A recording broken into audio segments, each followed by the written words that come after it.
నిజామాబాద్ బోధన పట్టణంలోని bar association ఆధ్వర్యంలో జిల్లా సాధనకై రిలే నిరాహార దీక్షలు కొనసాగుతున్నాయి. బోధన్ను జిల్లాగా ఏర్పాటు చేయాలని న్యాయవాదులు డిమాండ్ చేశారు. దీనిలో భాగంగా కాంగ్రెస్ పార్టీ నాయకులు దీక్షలో పాల్గొని సంఘీభావం తెలిపారు.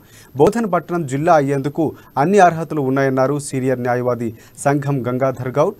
ఎన్నో సంవత్సరాలుగా భౌగోళిక, ఆర్థిక, వాణిజ్య పరంగా, విద్యా వైద్య పరంగా అన్ని హంగులు కలిగి ఉందని చెప్పారు.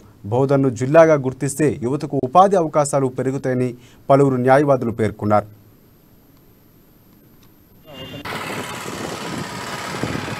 గత వారంలో బోధన్ కోర్టు బార్ అసోసియేషన్ అధ్యక్షులు శ్రీ గంగారెడ్డి ఆధ్వర్యంలో బోధన్ జిల్లా ఏర్పాటు కొరకు చేసినటువంటి తీర్మానానికి అనుగుణంగా గత 8 రోజుల నుంచి ఈ రోజుకి 8 రోజులు మా బార్ అసోసియేషన్ నుంచి రిలే నిరాహార దీక్షలు చేయడం జరిగింది.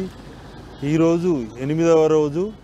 ప్రతిరోజు కూడా బోధన్ జిల్లా ఏర్పాటుకు ఆవశ్యకత గురించి మాకు వివిధ పార్టీల నాయకులు, సంఘాలు, ఉద్యోగులు, నిరుద్యోగులు, అదేవిధంగా సబ్బండ వర్ణాలు